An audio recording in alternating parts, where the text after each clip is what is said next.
एक सेठ और सेठानी रोज़ सत्संग में जाते थे। एक सेठ और सेठानी रोज़ सत्संग में जाते थे। सेठ जी के एक घर में एक पिंजरे में तोता पला हुआ था। तोता एक दिन पूछता है कि सेठ जी, आप रोज़ कहाँ जाते हैं? सेठ जी बोले कि सत्संग में ज्ञान सुनने जाते हैं। तोता कहता है, सेठ जी, संत महात्मा से एक बात पूछना कि मैं आज़ाद कब होऊंगा।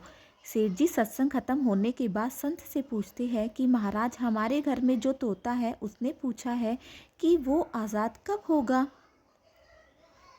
संत जी ऐसा सुनते ही बेहोश होकर गिर जाते हैं। सेठ जी संत की हालत देखकर चुपचाप वहाँ से निकल जाते हैं।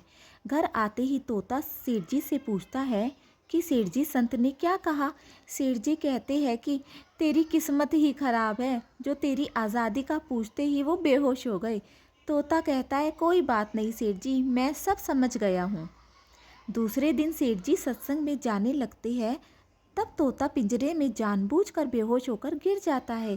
सेठ जी उसे मरा हुआ मानकर जैसे ही उसे पिंजरे से बाहर निकालते हैं, वो वहाँ से उड़ जाता है।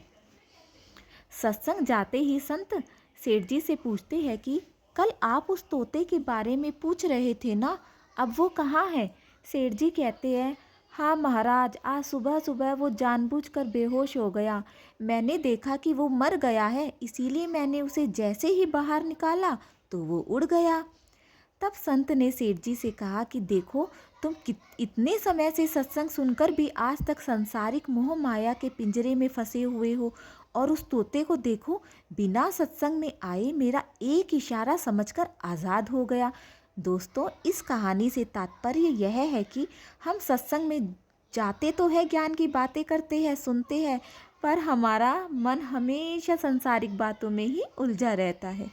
सत्संग में भी हम सिर्फ उन बातों को पसंद करते जिसमें हमारा स्वार्थ सिद्ध होता है, जबकि सत्संग जाकर हमें सत्य को स्वीकार कर सभी बातों को महत्व देना चाहिए, और जिस असत्य, झूठ, अहंकार को हम धारण किए हुए हैं उसे साहस के साथ मन से उतारकर सत्य को स्वीकार करना चाहिए। कहानी पसंद आए तो लाइक, शेयर और सब्सक्राइब कीजिए।